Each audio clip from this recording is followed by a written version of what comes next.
In the heart of Manhattan, where elegance whispers and judgment wears a smile, one restaurant reigns supreme, the Luxe Bistro, an icon of taste, power, and quiet exclusion.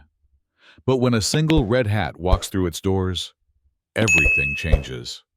This is not just a story about food, it's about pride, prejudice, and the quiet force of dignity that shook the city's most exclusive table. In the heart of Manhattan, where success wears tailored suits and quiet judgment lingers behind every sip of wine, the Luxe Bistro stood like a polished monument to exclusivity. It was where power lunched, elegance dined, and the unspoken hierarchy of the city was silently reaffirmed each night.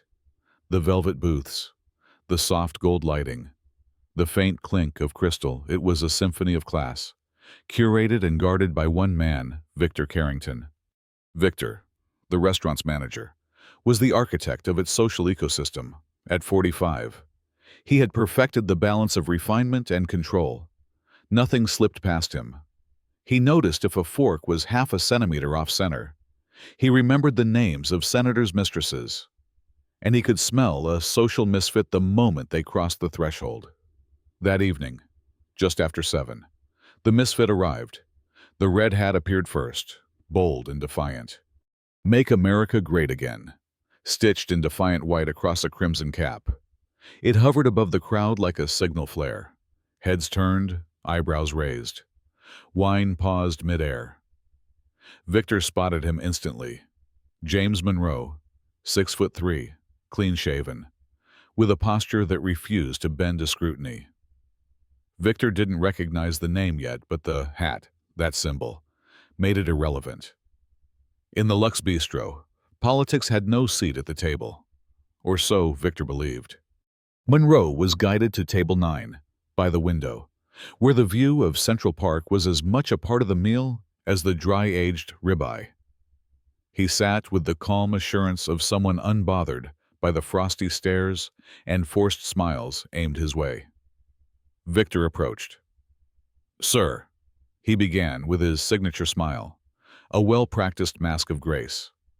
"We maintain a policy discouraging political attire to preserve the neutral and elevated atmosphere of our dining experience. I'm afraid I'll have to ask you to remove your hat or leave." Monroe looked up, eyes cool and unreadable. "Is that written anywhere?" Victor blinked. "Excuse me." "The policy? I didn't see it posted online or at the door." Victor stiffened. "It's understood among our clientele." "Then maybe I'm not your clientele," Monroe replied evenly. Placing his napkin on the table and rising, he didn't shout. He didn't resist. He simply walked out, leaving behind a silence more deafening than any scene. It should have ended there. But one guest had filmed it. A quick 30-second clip, Monroe's hat, Victor's practiced smile, the quiet walkout. By morning, it was everywhere. The hashtags came fast. #Red Hat Walkout. #MAGA at the Bistro. #Food Snob Fail. Comment sections exploded with debates about class, free speech, and the weaponization of etiquette. Was the Luxe Bistro enforcing style or suppressing identity? Victor brushed it off. Social media storms passed like summer squalls. Until he got the call. "Victor, do you have any idea who that man was?" The voice of the corporate liaison cracked through the phone like a whip.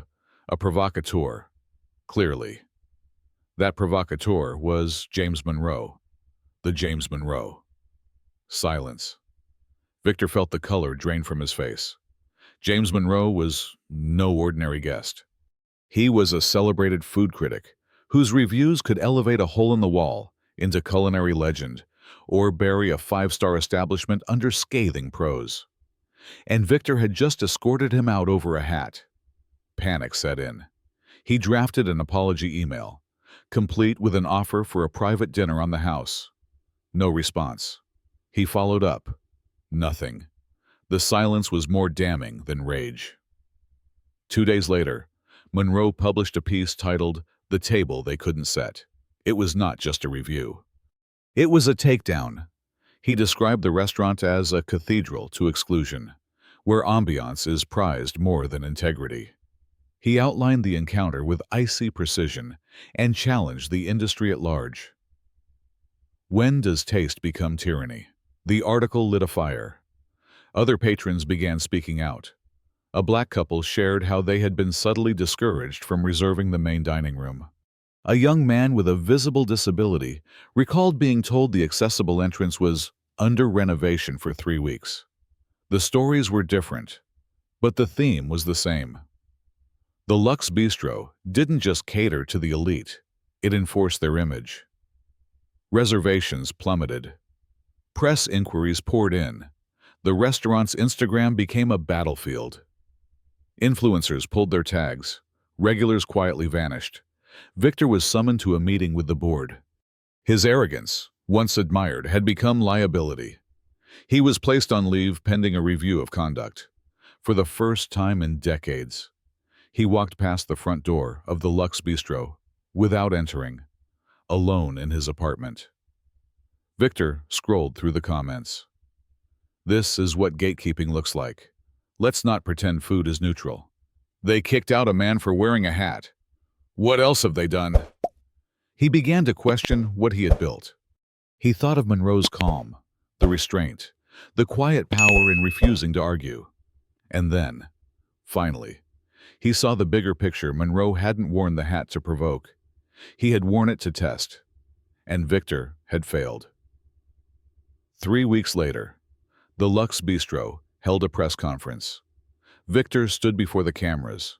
His posture was less rigid now. The smirk gone.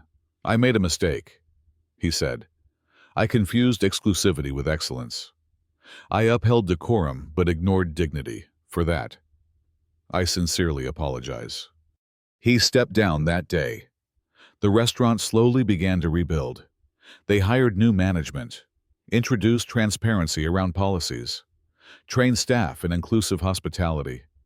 It wasn't PR, it was survival. As for Monroe, he returned to his reviews, but never revisited the Luxe Bistro. He didn't need to. His silence had already rewritten its legacy. The city moved on. The news cycle turned. But something lingered.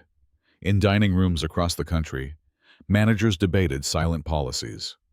Hosts questioned long-held assumptions. And diners remembered the man with the red hat who never raised his voice, yet changed an industry, not with fury but with dignity.